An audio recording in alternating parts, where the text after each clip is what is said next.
NTR trust భవన్లో AP CM Chandrababu Naidu మాట్లాడుతున్నారు. Live చూద్దాం. ఒక లీడర్ కానీ బాగా ఉండి విజన్ లేకుండా సిస్టమ్స్ లేకపోతే కొంతవరకు ఉపయోగపడుతుంది, తరం కూడా కాదు, కొంతవరకే ఉపయోగపడుతుంది. దూరదృష్టితో ఆలోచించి సిస్టమ్స్ ఎస్టాబ్లిష్ చేసి ఒక విజన్ ఇవ్వడమే కాకుండా దాన్ని అమలు చేయగలిగితే తరతరాలుగా బెనిఫిట్ అవుతారు. అదే నేను చేయగలిగాను. 94-95లో మీరు చూస్తే ఆనాటి కాంగ్రెస్ పార్టీ పరిపాలన వల్ల జీతాలు కూడా ఇవ్వలేని పరిస్థితి. 2-3 నెలలు జీతాలు ఇవ్వలేకపోయాను. నేను చెప్పను కూడా చెప్పాను, నేను జీతాలు ఇవ్వలేకపోతున్నాను, అపార్థం చేసుకోవద్దండి, ఆర్థిక పరిస్థితి మనకు బాగాలేదని చెప్తూనే మళ్ళీ అనేక వైట్ పేపర్లు కూడా రిలీజ్ చేశాను. Series off white paper release చేసి ప్రజల్లో చైతన్యం తీసుకొచ్చి మళ్ళా ఆర్థిక వ్యవస్థని కరెక్ట్ చేయడానికి ఏమేం చేయాలనో అవన్నీ నిర్ణయాలు చేశాను. కొన్ని కఠిన నిర్ణయాలు కూడా చేశాను అప్పట్లో. అక్కడి నుంచి మళ్ళీ ఈరోజు ఏదైతే ప్రధానమంత్రి నరేంద్ర మోడీ గారు మాట్లాడుతున్నారో స్మార్ట్ సిటీస్ అర్బన్ డెవలప్మెంట్ వల్ల అభివృద్ధి వేగవంతం అవుతుంది, ఆదాయం పెరుగుతుంది అనే దానిపైన నేను ఆ రోజు హైదరాబాద్లో ఆ ప్రయోగం చేశాను. హైదరాబాద్లో మీరు చూస్తే అప్పటి వరకు హైదరాబాద్, సికింద్రాబాద్ 2 సిటీలు ఉండేటివి. అబిడ్సే ఎక్కువ ప్రాధాన్యత ఉండేది. మొత్తం కమర్షియల్గా కానీ ఎకనామిక్ యాక్టివిటీ అబిడ్స్ చుట్టూరు ఉండేది. అది ఆలోచించిన తర్వాత ఏం చేస్తే బాగుంటుందో అవర్స్ టుగెదర్గా బ్రెయిన్ స్టార్మింగ్ సెషన్స్ పెట్టాను. ఒకసారి కాదు, 2 సార్లు కాదు, అవర్స్ టుగెదర్ కూర్చున్నాం. దాని తర్వాత నాలెడ్జ్ ఎకానమీ పైన కాన్సన్ట్రేట్ చేస్తే రాష్ట్రానికి ప్రయోజనం ఉంటుంది, మన పిల్లలకు ఉద్యోగాలు ఉంటాయి, భవిష్యత్తు నాలెడ్జ్ ఎకానమీది. కాబట్టి నాలెడ్జ్ ఎకానమీ పైన కాన్సన్ట్రేట్ చేయాలని ఐటీకి ప్రాధాన్యత ఇచ్చాము. ఐటీ మొట్టమొదటి టవర్ హైటెక్ సిటీ. హైటెక్ సిటీ వచ్చిన ప్రాంతం మీరు చూస్తే ఆ రోజు అక్కడ డెవలప్మెంట్ లేదు. హైదరాబాద్కి పడమటి వైపు మీరు చూసినప్పుడు ఎక్కడ కానీ డెవలప్మెంట్ అయితే ఈస్టు లేకపోతే నార్త్ ఈస్టు ఈ పక్క వెళ్ళిపోతారు తప్ప వెస్ట్కి ఎవరు రారు. కానీ ఆ రోజు హైదరాబాద్లో ల్యాండ్ ఉంది కాబట్టి వెస్ట్ అయితేనే కరెక్ట్, ఏదైనా పర్వాలేదు మనం ప్రమోట్ చేయగలుగుతామని హైటెక్ సిటీ ఫస్ట్ టవర్ క్రియేట్ చేసాం ఎల్ఎన్టీతో పబ్లిక్ ప్రైవేట్ పార్ట్నర్షిప్లో. నేను ఆ టవర్ చూసినప్పుడు కనీసం ఒక 40-50 నమూనాలు చూశాను. నేను ఒకటే మాట చెప్పాను, నాకు ఇవన్నీ తెలియవు, ఇండియాలో ఇంతవరకు మీరు కట్టిన అన్నిట్లేకల్లా one of the best monument ఉండాలి. ప్రజలు ఏ విధంగా అయితే చార్మినార్ని, అప్పటికే బుద్ధ స్టాచ్యూని, బుద్ధ పూర్ణిమ ప్రాజెక్ట్ని చూశారు. మూడోది ఒక ఆర్థిక మాన్యుమెంట్గా, ఎకనామిక్ మాన్యుమెంట్గా ఒక మంచి ఇది క్రియేట్ చేయాలన్నాను. అదే క్రియేట్ చేశారు. వాళ్ళు 2 ఏళ్ళు అడిగారు, నేను కాంప్రమైజ్ మీద గట్టిగా దబాయించి 15 నెలల్లో కంప్లీట్ చేశాను. ఆ టవర్ ఆ రోజుల్లో ఆ టెక్నాలజీలో 15 నెలల్లో కంప్లీట్ చేయగలిగాం. ఆ తర్వాత బిల్ గేట్స్ రావడం, బిల్ క్లింటన్ రావడం. బిల్ క్లింటన్ వచ్చి ఆ రోజు మీరు చూస్తే హైదరాబాద్ని ప్రపంచ పట్టణంలో పెట్టాలని, హైదరాబాద్ సికింద్రాబాద్ ఉంది, ఎలాంటి నగరం కావాలనుకున్నప్పుడు నాలెడ్జ్ ఎకానమీకి అనుకూలంగా ఉంటుందని సైబరాబాద్ నామకరణం చేశాం. ఆయనే ఆ రోజు ఇనాగరేట్ చేశాడు. దాంతో హైదరాబాదు ఈరోజు మీరు చూస్తే సైబరాబాద్కు ప్రాధాన్యత వచ్చింది, ఎకనామిక్ యాక్టివిటీ అంతా అక్కడికే వెళ్ళింది. నేను కూడా దాన్ని దోహదం చేశాను. ఇప్పటికి కూడా నాకు జ్ఞాపకం, మైక్రోసాఫ్ట్, బిల్ గేట్స్ ఢిల్లీకి వచ్చాడు. ఢిల్లీకి వస్తే నేను ఆయన అపాయింట్మెంట్ అడిగాను, నాకేం పని లేదు మీతో, పాలిటీషియన్ నేను కలవడం లేదు, నేను వ్యాపారం చేసుకుంటా అన్నాడు. కాదు నేను మీతో కలవాలి, నేను కొన్ని ఎక్స్ప్లెయిన్ చేయాలంటే అమెరికన్ అంబాసిడర్ నిన్న కూడా వచ్చాడు, ఫ్రాంక్ విజనర్ అని చెప్పి విశాఖపట్నం వచ్చాడు.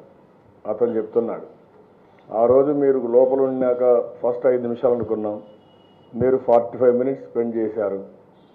అందరూ బయట వాళ్ళు ఆశ్చర్యపోయారు, ఏంటి 45 మినిట్స్ లేట్ చేశారని చెప్పి నిన్న కూడా రెఫర్ చేస్తున్నాడు. నేను ఒక విజన్ ఇచ్చాను, భారతదేశం యొక్క శక్తిని ఇన్ఫర్మేషన్ టెక్నాలజీ ఎటువంటి చెప్పాను, మన సామర్థ్యం చెప్పాను. దాంతో అతను కన్విన్స్ అయ్యి ఇఫ్ అట్ ఆల్ నేను ఎక్కడన్నా సియాటిల్ తర్వాత బయట వస్తే హైదరాబాద్కి వస్తాను ప్రామిస్ చేశాడు. ఆల్ ది వే నేను సియాటిల్కి వెళ్ళాను. మళ్ళీ ఇద్దరం ఇప్పుడు రికార్డులో ఉంది, పక్క పక్కన కూర్చొని ఇండియన్ ఫ్లాగ్ అమెరికన్ ఫ్లాగ్ పెట్టుకొని ప్రెస్ కాన్ఫరెన్స్ అడ్రస్ చేశాం. మళ్ళీ నేను దావోస్ పోయి నెట్వర్క్ చేశాను. అందుకే అతను ఫస్ట్ మాకుండే పరిచయం కానీ నేను పెట్టిన ఒత్తిడితో మైక్రోసాఫ్ట్ హైదరాబాద్లో ఫస్ట్ స్టార్ట్ చేశాడు. ఎప్పుడైతే మైక్రోసాఫ్ట్ వచ్చిందో ప్రపంచంలో ఉండే అన్ని కంపెనీలు హైదరాబాద్ వైపు చూశారు. అక్కడి నుంచి ఒకటి రెండు కాదు, మీరు చూస్తే డెల్ కానీ, ఒరాకిల్ కానీ, మోటరోలా కానీ, నోకియా కానీ, ఇండియన్ కంపెనీస్ ఇన్ఫోసిస్ కానీ, విప్రో కానీ, సిసిఎస్ కానీ అందరూ కూడా వచ్చే పరిస్థితికి వచ్చారు. దాంతో హైదరాబాద్ నగరంలో ఐటీకి ప్రాధాన్యత వచ్చింది. అప్పటికి ఒక్క కంపెనీ ఉండేది కాదు. ఐటీ అంటే బెంగళూరు, ఐటీ అంటే నోయిడా, ఇవి తప్ప మనకు పెద్ద ప్రాధాన్యత లేని పరిస్థితి నుంచి మనం ఒక పెద్ద ఎత్తున దీనికి నాంది పలికాం. 14 రోజులు 15 రోజులు అమెరికాకి వెళ్ళాను. అమెరికా మొత్తం తిరిగాను. తిరిగిన తర్వాత కంపెనీ టు కంపెనీకి వెళ్ళాను. నాకు ఎప్పుడు కూడా జ్ఞాపకం, న్యూయార్క్ వెళితే వరల్డ్ ఎకనామిక్ ఫోరం కానీ ప్రమోట్ చేయడం పోయినప్పుడు ఫైల్ సంఖ్యలో పెట్టుకుని ట్రాఫిక్ జాములు ఉంటే ఆఫీస్ పోవాలంటే కష్టమైతే నేనే ఫైల్ మోసుకొని మొత్తం కన్విన్స్ చేసి తీసుకొచ్చాం. ప్రపంచం మొత్తం తిరిగాను, కష్టపడ్డాం, తీసుకొచ్చాం. అయితే ఆ రోజు ఎక్కడికి పోయినా మీ హైదరాబాద్కి రావాలంటే ఎట్లా రావాలని అడిగేవాళ్ళు. బాంబేకి వచ్చి ఫ్లైట్ ఎక్కి రమ్మనేవాడిని. బాంబేకి వచ్చి ఫ్లైట్ ఎక్కి వచ్చాడు కూడా బాంబేలో వ్యాపారం చేసుకుని మేము పోవచ్చు కదా, మీ ఊరికి ఎందుకు రావాలని అడిగేవాళ్ళు. అప్పుడే నేను గట్టిగా ప్రయత్నం చేసి భారతదేశంలో మొట్టమొదటిసారిగా ఓపెన్ స్కై పాలసీ తీసుకొచ్చి ఫ్లైట్స్ అన్ని దుబాయ్ నుంచి అయితే ఆ రోజు ఎమిరేట్స్ ఫ్లైట్ ఫస్ట్ ఫ్లైట్ మనకు వచ్చింది. ఆ ఫ్లైట్ని తీసుకొచ్చిన తర్వాత గల్ఫ్ కంట్రీస్కే కాకుండా సింగపూర్ కానీ ఇవన్నీ ఫ్లైట్స్ వచ్చాయి, ఇంటర్నేషనల్ ఫ్లైట్స్ వచ్చాయి. ఆ ఫ్లైట్స్ వచ్చినప్పుడు ఈ ఎయిర్పోర్ట్ చాలదు కాబట్టి 5,000 ఎకరాలతో ఆ రోజు ల్యాండ్ అక్విజిషన్ చేసి శంషాబాద్ ఎయిర్పోర్ట్కి శ్రీకారం చుట్టాం. First of its kind green field airport. అంత మునుపు ఎప్పుడు గ్రీన్ ఫీల్డ్ ఎయిర్పోర్ట్ లేదు ఇండియాలో, అన్ని గవర్నమెంట్ ఎయిర్పోర్ట్లే. ప్రైమ్ మినిస్టర్ అడిగాడు మన వాజ్పేయి గారు, బాగానే ఉంది డబ్బులు ఎక్కడ ఉన్నాయన్నారు. మీరు ఒక పైసా ఇవ్వద్దండి, దిస్ ఇస్ ది పాలసీ, మీరు ఒప్పుకోండి ఆటోమేటిక్గా అవుతుందంటే ఆయన ఒప్పుకోవడం. ఆ తర్వాత ఫస్ట్ టైం ఈ ఎయిర్పోర్ట్ తీసుకొచ్చాం కాబట్టి ఎట్టి పరిస్థితిలో ఎయిర్పోర్ట్ అథారిటీ దీన్ని ఫెయిల్ చేయాలని, ఈరోజు ఒకటి పోతే అన్నీ కూడా మరికి వచ్చేస్తాయి, మనకి ఇబ్బంది వస్తుందనుకుంటే 32 మీటింగ్లు పెట్టాం. ఒకసారి అయితే డిఫెన్స్ ఎయిర్పోర్ట్ అంతా రెడీ అవుతుంది, ఆత్రేయ డిఫెన్స్ అడ్వైజర్, నాకు ఇప్పుడు పేరు కూడా బాగా జ్ఞాపకం అయింది ఎందుకంటే చాలా కోప్పడ్డాను ఆ రోజు. ఒకరోజు ఏపీ పేపర్లో ఉంటూ వచ్చాడు, వస్తే నేను డిఫెన్స్ అడ్వైజర్ అన్నాడు. సంతోషం సార్, రెండు కూర్చోండి కూర్చోబెట్టి. వస్తానే మీరు ఎయిర్పోర్ట్ కట్టడానికి వీలు లేదన్నాడు. అదేంటండి అంతా రెడీ అయిపోయింది ముందుకెళ్ళిపోయాం కదా ఇప్పుడు ఏంటన్నా. కాదు మీరు ఎయిర్పోర్ట్ కట్టలేరు, డిఫెన్స్ కాన్ఫ్లిక్ట్ ఉంది, మాకు పక్కనే ల్యాబ్ ఉంది, ఆ ల్యాబ్ దీనికి ఇంటర్ఫేస్ అవుతుంది, కాన్ఫ్లిక్ట్ వస్తుంది, ఫ్లైట్ కూడా పడిపోతాయని చెప్పాను. నాకు చాలా కోపం వచ్చింది. ఇంత శ్రమ పెట్టి నేనేదో ఒక ఆశ పెట్టుకొని నేను పోతా ఉంటే ఇప్పుడు వచ్చి మాట చెప్తా అంటే చావు కబురు చల్లగా చెప్తాను, నువ్వు తప్పిదండి, I'm not going to accept it అన్న. నాకు కాదండి ఇది తప్పదన్నాడు.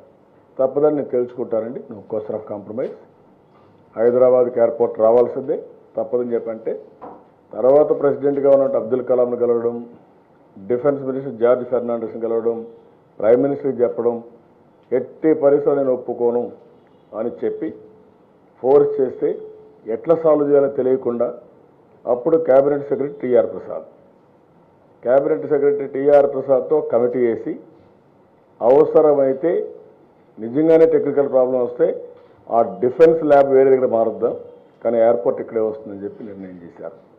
That is how I got a project.